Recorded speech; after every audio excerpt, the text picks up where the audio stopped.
বন্ধুরা, আজকে আমি বানাবো চিলি গার্লিক প্রন। তার জন্য মাঝারি সাইজের প্রন নিয়ে নিয়েছি 300 গ্রাম। এগুলোকে আমি এখন পরিষ্কার করে নেব। পরিষ্কার কিভাবে করতে হয় সেটা আপনারা হয়তো জানেন। তাছাড়া আজকাল তো সব দোকান থেকে বা বাজার থেকে কেনার সময় প্রনগুলোকে পরিষ্কার করে দেয়, তবু যদি প্রয়োজন হয় সেই জন্য দেখিয়ে দিচ্ছি। মাথাটা আলাদা করে এরমভাবে কেটে নেবেন, আর এইখান থেকে এরমভাবে টানলেই কিন্তু এই যে ভেতরের এই শিরাটা, এই ময়লা শিরাটা এটা বেরিয়ে আসবে। এইভাবে সব কটা মাছকে পরিষ্কার করে নিতে হবে। এরমভাবে সাইড থেকে টানলেই কিন্তু এই খোসাটা বেরিয়ে চলে আসবে। আর এই যে নোংরা শিরাটা দেখা যাচ্ছে, এটা এরমভাবে টানলেই কিন্তু বেরিয়ে চলে আসবে। দেখুন,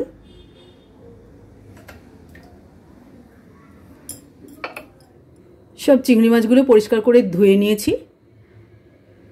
জলের মধ্যে ধোয়ার সময় কিন্তু একটু নুন দিয়ে নেবেন। যে কোনো মাছই ধোয়ার সময় একটু নুন দিলে তার মধ্যে যদি কোনো জার্মস থেকে যায় সেগুলো পরিষ্কার হয়ে যায়।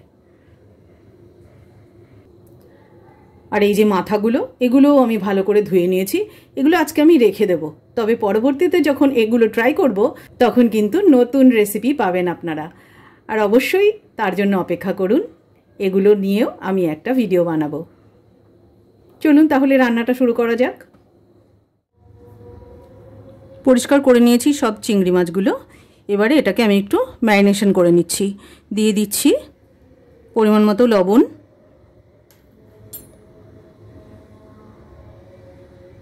রসুন বাটা, হাফ টিস্পুন দিচ্ছি গোলমরিচের গুঁড়ো, আর দিচ্ছি হাফ লেবুর রস।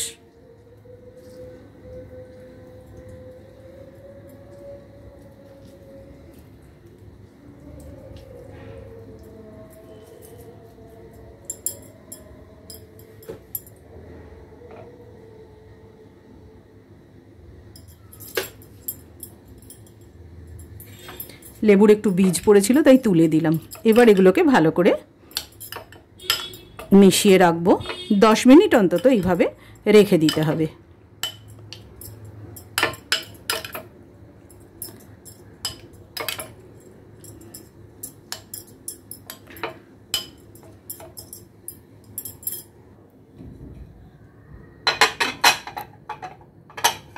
একটু ঢাকা দিয়ে রাখলাম। যতক্ষণ ম্যারিনেশনটা চলছে ততক্ষণ আমি অন্যান্য জিনিসগুলো রেডি করে নিচ্ছি।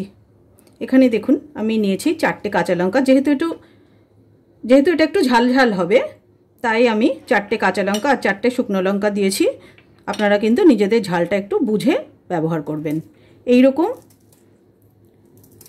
স্লাইস করে কেটে নিচ্ছি কাঁচা লঙ্কাগুলো। দেখতেও সুন্দর লাগবে আর ঝালটাও বেশ সুন্দর করে বেরোবে। এই যে দেখুন, এই রকমভাবে কেটেছি। তবে আপনারা পছন্দ মতো কাটবেন নিজেদের। আর ঝালটাও কিন্তু বুঝে দেবেন। যে বেশি ঝাল খেতে পছন্দ করে সে একটু বেশি দেবেন, আর যদি ঝাল কম খান তাহলে আর একটু কম দেবেন। 2টো কাঁচা লঙ্কা দেবেন, তাহলেও স্মেলটা আসবে। ওই একইভাবে আমি শুকনো লঙ্কাগুলোকেও কেটে নেব। তবে শুকনো লঙ্কার কিন্তু আমি বীজগুলো বের করে নেব, না হলে বেশি ঝাল হয়ে যাবে। দেখুন, এই যে এইভাবে ঝাড়া দিলেই কিন্তু বীজগুলো বেরিয়ে আসবে। এই বীজগুলো ছাড়াই আমি শুকনো লঙ্কাগুলো ব্যবহার করব, শুধুমাত্র দেখতে সুন্দর লাগার জন্য। সব বীজ বেরিয়ে গেছে দেখুন। এইভাবেই আমি শুকনো লঙ্কাগুলো কাটবো। কাঁচা লঙ্কা, শুকনো লঙ্কা এবং ধনেপাতা কুচিয়ে নিয়েছি। আরেকটা বাটি নিয়ে নিয়েছি। রান্নাটা শুরুর আগেই আমি কিন্তু সমস্ত ইনগ্রেডিয়েন্টগুলো একদম রেডি করে নিচ্ছি। দিয়ে দিচ্ছি 1 চামচ টমেটো কেচাপ বা tomato sauce,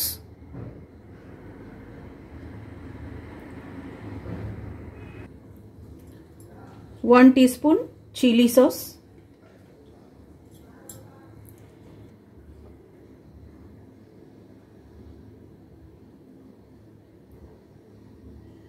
soya sauce half teaspoon,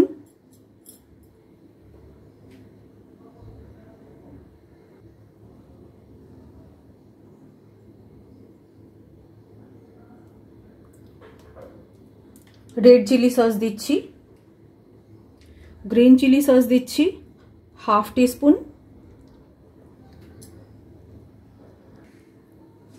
vinegar দিচ্ছি 1 টিস্পুন। বাস এটাকে একটু ভালো করে মিক্স করে রেখে দিলেই হয়ে যাবে ইনগ্রেডিয়েন্ট তৈরি। ভালো করে মিক্স করে রাখলাম। নিয়ে নিচ্ছি 1 টিস্পুন কর্নফ্লাওয়ার, একটু জল দিয়ে দিচ্ছি,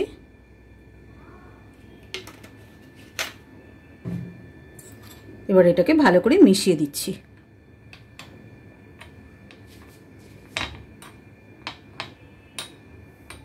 চিংড়ি মাছটা বের করে দেখছি কি অবস্থা। দেখুন চিংড়ি মাছ মোটামুটি ম্যারিনেট হয়ে গেছে। এবার আমি এর মধ্যে দিয়ে দেব অল পারপাস ফ্লাওয়ার।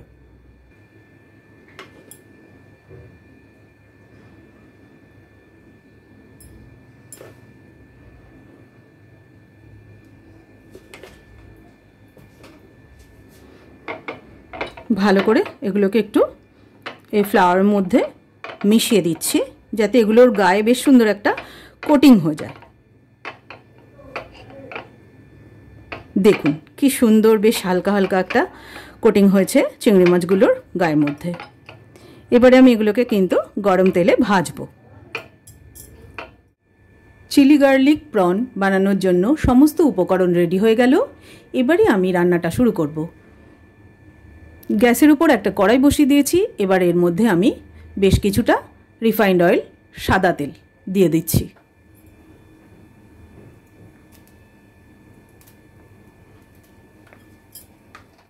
তেল গরম হয়ে গেছে। এবার আমি চিংড়ি মাছগুলো এর মধ্যে ছেড়ে দেব, আর খুব হালকা করে ভাজবো। বেশি ভাজা কিন্তু চিংড়ি মাছ ভালো লাগে না, একটু শক্ত হয়ে যায় খাওয়ার সময়।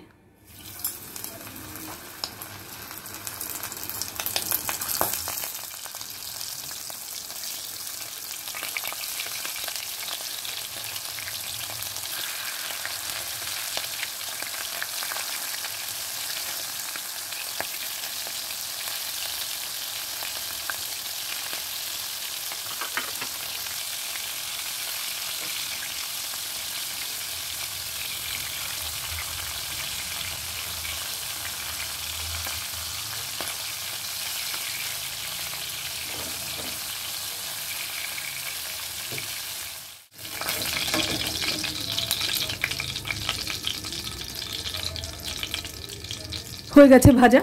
দেখলেন আপনারা কত সহজেই চিংড়ি মাছ খুব হালকা করে ভেজে নিলাম। 1 মিনিট সময় লেগেছে, তার মধ্যেই কিন্তু হয়ে গেল। এইভাবে আমি সবকটা চিংড়ি ভেজে নেব। 2 টিস্পুন রসুন দিচ্ছি,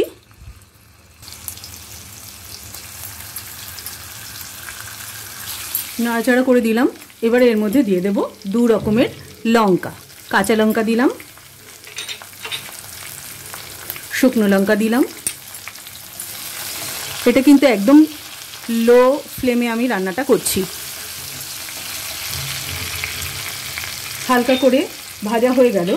এবারে আমি এর মধ্যে দিয়ে দিচ্ছি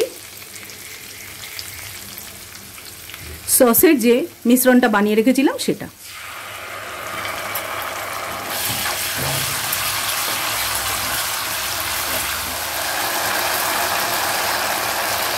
দিয়ে দিচ্ছি হাফ ইঞ্চি আদা কুচো।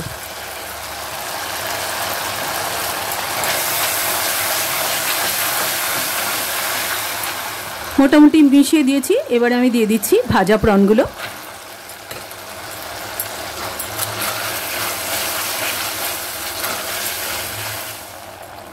দিয়ে দিচ্ছি পরিমাণ মতো লবণ। আপনারাও কিন্তু লবণটা নিজেদের পরিমাণ মতো বুঝে দেবেন, কে কতটা খেতে পছন্দ করেন সেই মতোই কিন্তু দেবেন। দিয়ে দিচ্ছি পরিমাণ মতো চিনি।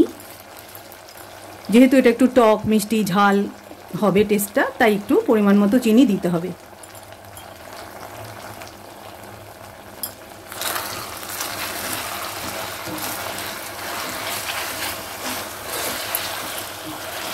এবারে দিয়ে দিচ্ছি সামান্য জল।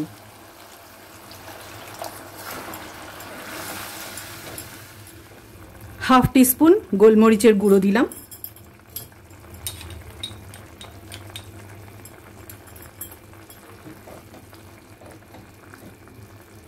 এবারে দিয়ে দিচ্ছি কর্নফ্লাওয়ার।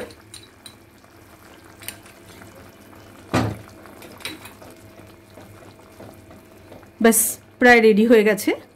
দেখুন একদম ঠিক হয়ে গেছে গ্রেভিটা।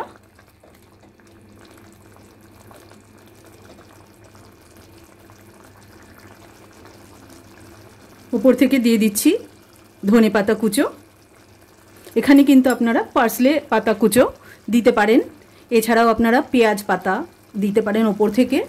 এগুলো শুধুই রং বা সুন্দর দেখতে লাগার জন্য দিতে হয়, এগুলো আমি আর দিলাম না। হয়ে গেছে রেডি। এবার আমি গ্যাসটা অফ করে দিলাম। কেমন হয়েছে রান্নাটা? দারুণ হয়েছে না দেখতে? খেতেও কিন্তু দারুণ হয় এই রেসিপিটা। অবশ্যই একবার ট্রাই করে দেখবেন। আমার রান্নাগুলো যদি পছন্দ হয়, ভালো লাগে, তাহলে কিন্তু অবশ্যই একটা লাইক দেবেন, বন্ধুদের সঙ্গে শেয়ার করে দেবেন, আর আমার চ্যানেলটা সাবস্ক্রাইব করে আমার পাশে থাকবেন। ঠিক আছে বন্ধুরা, তাহলে অবশ্যই কিন্তু রান্না করবেন আর একবার অন্তত ট্রাই করবেন, আর ভালো লাগলে আমাকে কমেন্ট করে জানাবেন। রান্নাটা একদম রেডি হয়ে গেছে। এখন আমি প্লেটে তুলে পরিবেশন করে দিচ্ছি। কেমন হয়েছে দেখতে? দারুণ লাগছে না?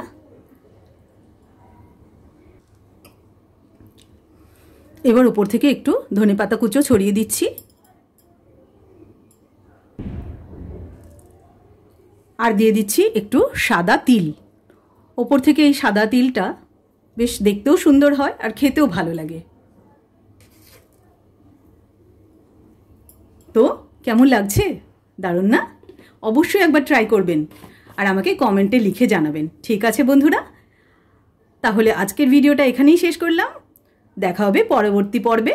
ততক্ষণের জন্য নমস্কার, ধন্যবাদ।